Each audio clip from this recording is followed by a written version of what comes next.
Nice and melted, ready for a pour. I'm stacking as much silver as I can before the spot price goes even higher. But Stack more silver before the spot price goes higher and or possibly vanishes. wait, what?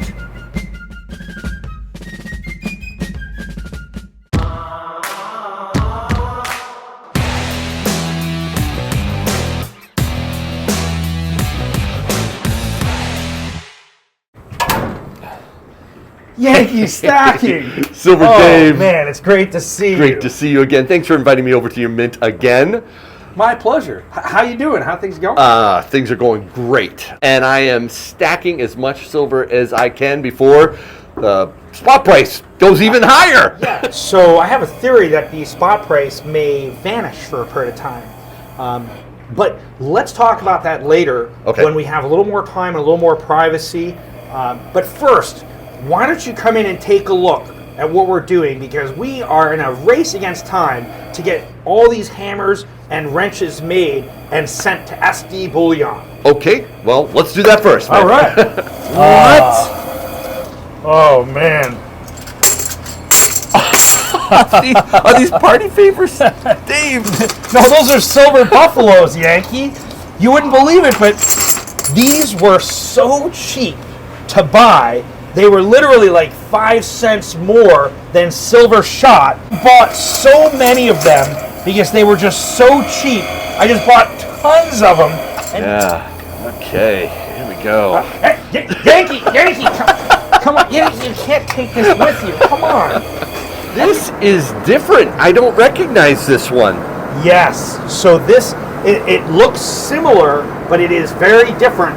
We call this the triple burner trap door tilt and pour melting furnace. Yeah, that's a mouthful. The idea here is it's got 3 burners instead of 2. Also, it's got this front door that opens up, and what that does is it allows us to use a very large crucible that's too heavy for a man to lift. So he opens the trap door, and then he literally just leans it forward and tilts it and pours it without even lifting it up, and it lets us pour 500 or more ounces at a time instead of 150 ounces at a time. Well, like with this is Like the with that one. this is the old style, right? Yes. Okay. And that's the 2 burner, and the crucible has to lift up and out. The other thing that's so good about this furnace is that we can not only can we use it with the big mama crucible, or we can use it with 5 smaller crucibles like we have in there now. And so that way we can pour 5 wrenches or 5 hammers each iteration every half an hour or so. Man, you streamlined this really well. Dexter, who's like our super dexterous silver craftsman, super genius, he made this like in about 20 minutes so that we could use it. And actually, this is saving so much time in the mold making process. I mean, it's just a piece of wood, but it's a piece of wood with just the right angles and shape, and it lets us press it into the sand for our open top silver castings.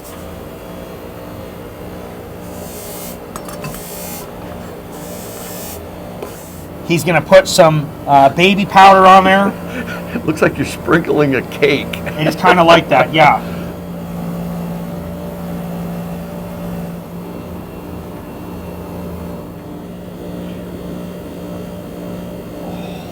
Oh, wow. Yeah, I just start first with my hand a little bit to get it in, then I put this on top, then this is technically what causes it to be level.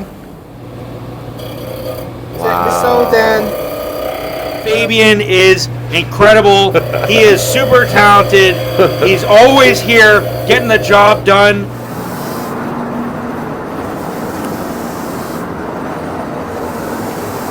Steve, what do we got going on here? Well, just making sure everything is nice and packed down and nothing's gonna go flying around.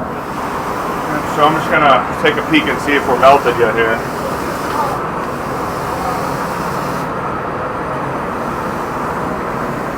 Yep. Nice and melted, ready for a pour. Takes out a graphite cap, which keeps the oxygen and atmosphere from going into the crucible. Oh, wow.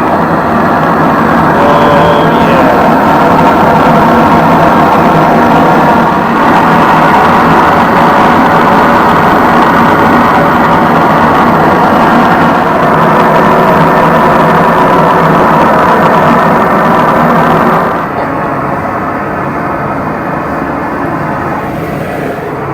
We got to make these on time to send them to SD bullion.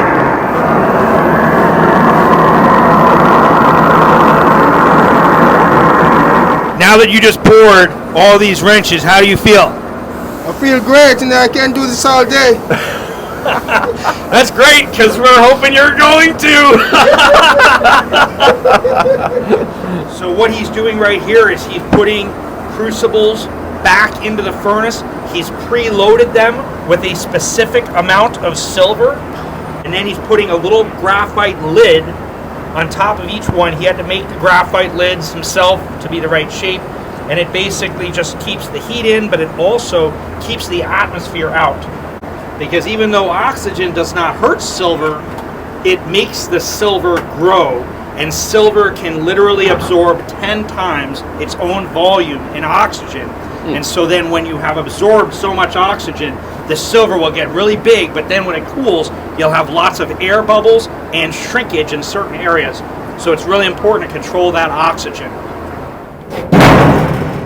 All right, Yankee, let's talk about when the silver spot price vanishes. Right now, the amount of physical silver versus paper silver is tremendously more in terms of paper silver promises. The futures commodities market of silver, it's mostly paper silver. And in fact, I've even seen in some of your videos, you've talked about the paper to silver ratio, which I've seen recently is up to 397 ounces of silver promises for every 1 ounce of actual silver that exists. That's crazy. It's incredible. I mean, what happens when people find out that the silver that they own in a vault somewhere that they've never seen doesn't exist? And so when people start getting nervous that might be the case, they may ask for physical delivery of their silver, but then they can't get the physical delivery of their silver, and a panic sets in, and now everybody wants to take physical delivery, but people can't get it. And that's when the paper silver bubble pops. And when that happens, the price of silver explodes through the roof.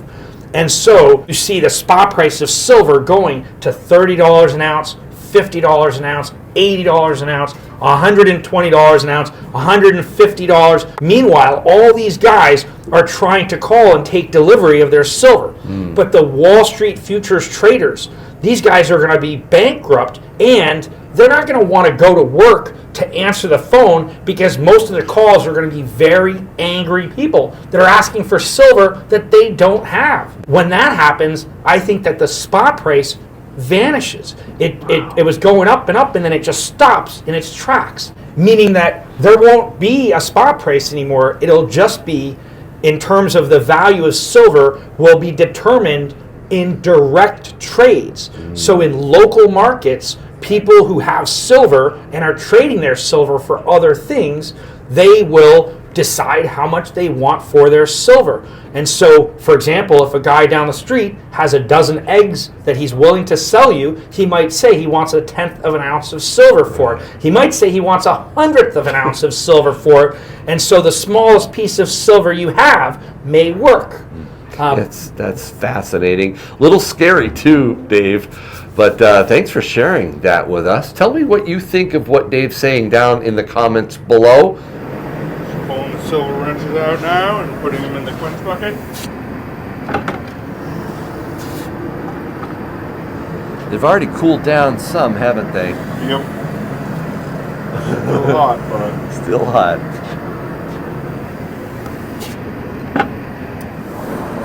Oh, these feel so good. Yes, they're slightly, a few dollars more expensive than your, cheap bullion rounds, but they're a lot of fun. They stack up. They're fun to have, sort of unique in your stack. Also, I want to say a thank you to SD Bullion for putting these in stock. If you want to buy them, check out the link in the description below. And thank you so much.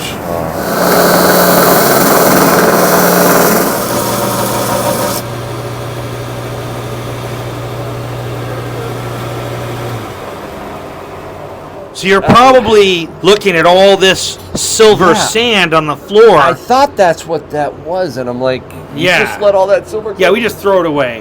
No, of course not. We refine all of our floor dirt. Our floor dirt is worth hundreds of dollars a pound, and we collect all of it. We vacuum everything up, and we refine all the dirt, and we get all the silver back. So all the stuff we're doing in here, yep, no silver is wasted. Well, maybe like 2% or something, but it's very little. Very smart, very smart. These are finished? No. They're not tumbled yet, but they're like almost finished. And once all of that polishing is done, they're going to be sparkling and beautiful and ready to package and ship to the customer. Dave, what an incredible operation. Thank you so much for inviting me back to local Silver Mint. It was great to have you, and I look forward to having you back. And until then, stack it up! Yeah!